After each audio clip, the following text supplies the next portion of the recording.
पास।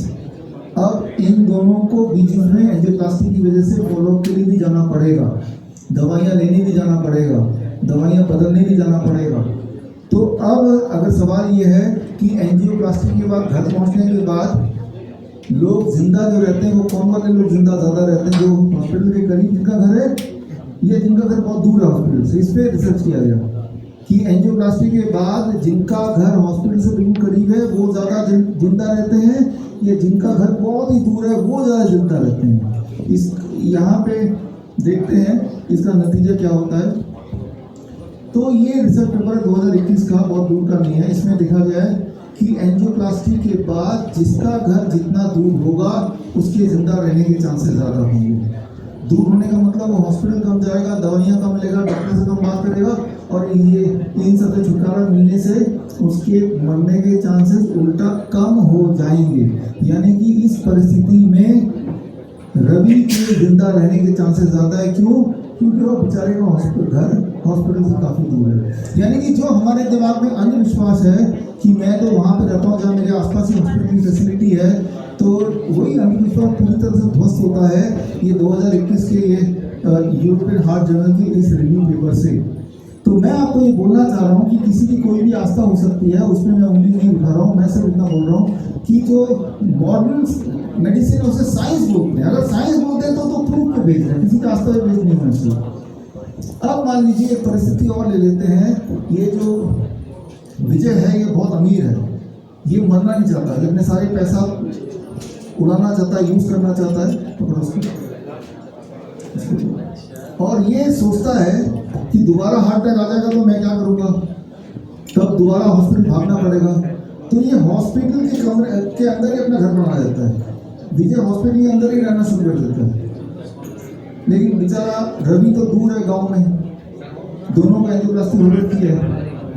अब मान लीजिए दोबारा से हार्ट अटैक आता है दोनों को एक ही समय में, और विजय हॉस्पिटल के अंदर ही उसका घर है तो इसको हार्ट अटैक आ गया, और रवि जो कि बहुत बाहर दूर गांव में रहता है इसको हार्ट अटैक आ गया। अब दोनों में से किसके बचने के चांसेस ज़्यादा है?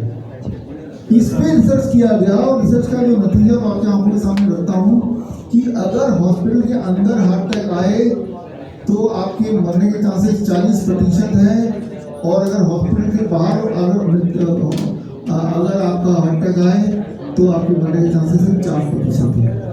तो जो हमारे दिमाग में एक अंधविश्वास है, सबूत उसका ठीक उल्टा ही है।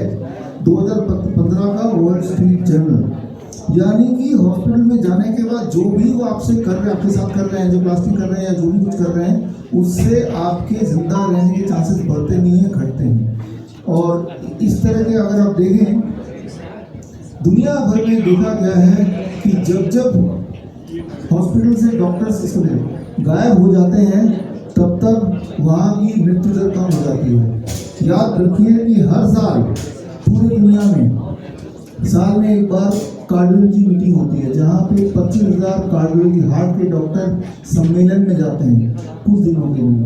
हर साल सम्मेलन में 25,000 डॉक्टर अपने अपने हॉस्पिटल छोड़ के कार्डियोलॉजी मीटिंग में जाती है। एक बार किसी के दिमाग में बात आई कि भाई अगर सारे हार्ट के डॉक्टर हॉस्पिटल छोड़ देंगे तो उन दिनों पेशेंट का क्या होगा? पेशेंट तो मर जाएंगे, हार्ट अटैक वाले, कार्डियक अरेस्ट वाले, हार्ट के सारे पेशेंट तो, क्योंकि डॉक्टर है ही नहीं।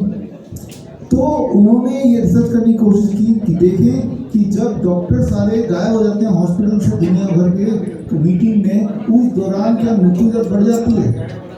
तो आंकड़े सामने आए journal of American medical association 2015 कि जिस दौरान हॉस्पिटल से हार्ट के डॉक्टर गायब हो जाते हैं और उस दौरान मृत्यु दर 15% कम हो जाती है।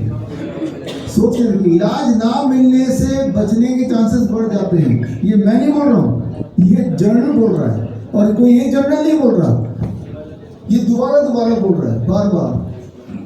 2018 में जब दोबारा मीटिंग हुई फिर सोचा कि अब देखते हैं क्या होता है कि भाई सारे हार्ट के डॉक्टर पूरी दुनिया से हटके एक सम्मेलन में आ गए, और इस दौरान जब हार्ट अटैक आया तब क्या हुआ? तब भी यही पाया गया जो आपको मैंने ये भी बताया कि मृत्यु दर घट जाती है। और सेम जब डॉक्टरों में हड़ताल होता है, भारत में भी होता रहता है, जैसे कोरोना के टाइम पे याद कीजिए, कोरोना काल में जब हॉस्पिटल बंद हो गए थे उस वक्त भी मृत्यु दर कम हो गई थी, लोग हॉस्पिटल जा ही नहीं पा रहे थे, मृत्यु दर कम हो गई थी। और यही चीज़ बार बार देखी गई। 2020 का एक रिसर्च पेपर है कि केनिया का डॉक्टरों का 100 दिन का हड़ताल के दौरान रोगियों की मृत्यु दर 19% तक कम पाई गई। और ऐसे कई सारे मैं रिसर्च पेपर दिखा सकता हूँ, डॉक्टर हड़ताल पे जाते ही मृत्यु दर में कमी आ जाती है। और ये है 2008 का रिसर्च पेपर। और ये मेटा एनालिसिस, जितने सारे रिसर्च पेपर अब तक आए हैं उन सारे रिसर्च पेपर को इकट्ठा करके मेटा एनालिसिस निकाला गया 2022 में। और उसमें एक कंक्लूजन निकला, जब भी डॉक्टर हड़ताल पर या किसी कार्यवश अपने काम से दूर होते हैं तो मृत्यु दर कम हो जाती है, राइट, या जो भी तो रहती है, राइट, मृत्यु दर बढ़ती नहीं है, तो कम हो जाती है या वैसी स्टेबल रहती है।